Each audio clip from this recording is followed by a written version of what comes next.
Apa sesuatu yang berharga yang bisa kamu persembahkan kepada Tuhan, bukan karena kewajiban, tetapi karena kasih?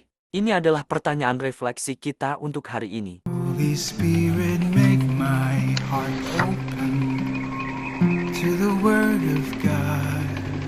Make my heart open to goodness. Make my heart open to the beauty of God every day. Amen.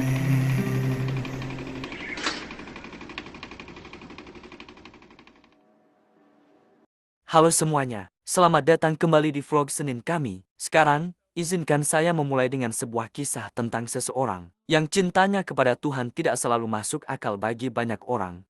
Mother Angelica, seorang biarawati yang mendirikan EWTN, sebuah jaringan televisi Katolik global.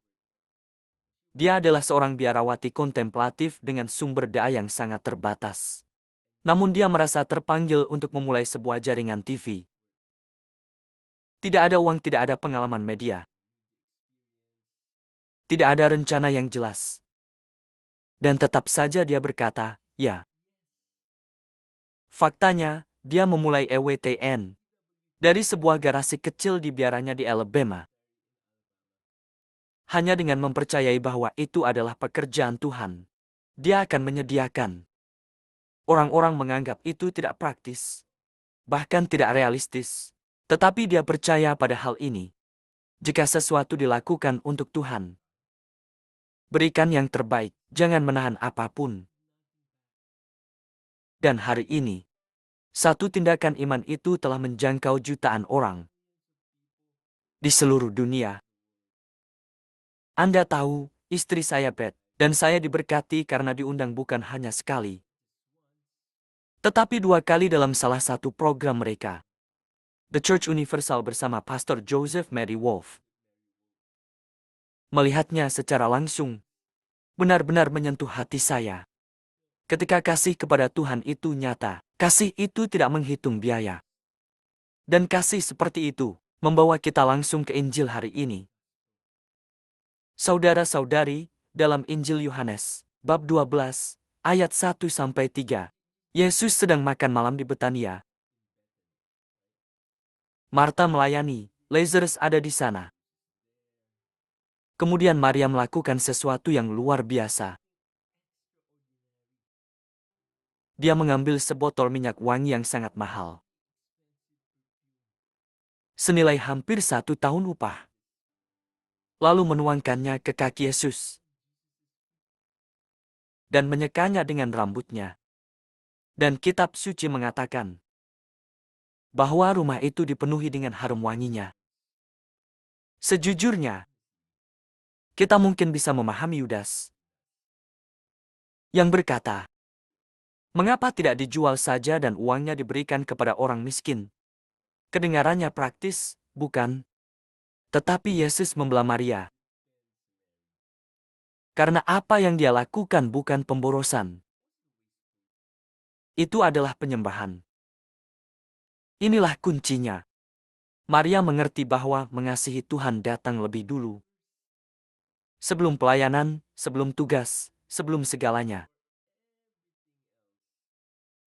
Karena ketika kita benar-benar mengasihi Tuhan dengan seluruh hidup kita, segala sesuatu yang lain akan mengalir dari situ. Maria tidak menahan apapun. Minyak wangi itu mahal. Tindakannya merendahkan diri. Kasihnya total. Tanpa perhitungan, tanpa keraguan, hanya kasih. Dan ini membawa kita kembali kepada Mother Angelica. Memulai jaringan global dari sebuah garasi memang tidak masuk akal. Tetapi kasih kepada Tuhan tidak selalu mengikuti logika manusia. Apa yang istri saya Beth dan saya lihat di EWTN mengingatkan kami bahwa ketika kasih itu nyata, kasih itu menjadi murah hati, bahkan berlimpah.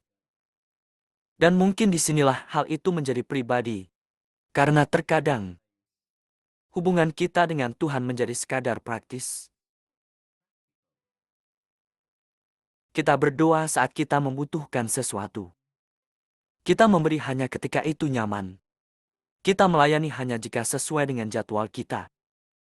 Tetapi Maria menunjukkan sesuatu yang lebih dalam. Maria menunjukkan bahwa penyembahan bukan tentang kenyamanan. Itu tentang memberikan yang terbaik kepada Tuhan. Jadi saudara-saudariku terkasih, dalam waktu doamu hari ini,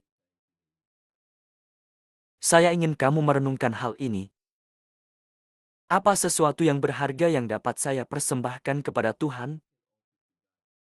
Bukan karena kewajiban, tetapi karena kasih. Mungkin itu waktumu, atau perhatianmu, atau prioritasmu, atau kenyamananmu. Karena Yesus layak. Dia layak menerima segalanya. Dan inilah bagian yang indah. Ketika Maria menuangkan minyak wangi itu, harumnya memenuhi seluruh rumah.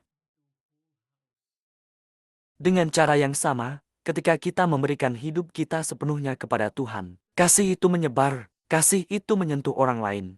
Kasih itu menjadi kesaksian. Sama seperti Mother Angelica. Satu ya yang tersembunyi akhirnya menjangkau seluruh dunia. Dan mungkin saja, tindakan kasih kecilmu kepada Tuhan hari ini bisa menjadi hal yang membawa seseorang lebih dekat kepadanya besok. Baiklah, itu saja untuk hari ini. Saudara-saudari terkasih, jika kamu merasa ini bermanfaat, silakan like, subscribe, dan bagikan kepada siapapun yang mungkin membutuhkan sedikit inspirasi hari ini. Dan terima kasih telah bergabung dengan saya lagi. Dan saya benar-benar berharap bertemu kamu lagi Senin depan. Dan seperti biasa, saya ingin mengakhiri dengan mengingatkan kalian semua untuk tetap terbuka terhadap rahmat. Marilah kita berdoa.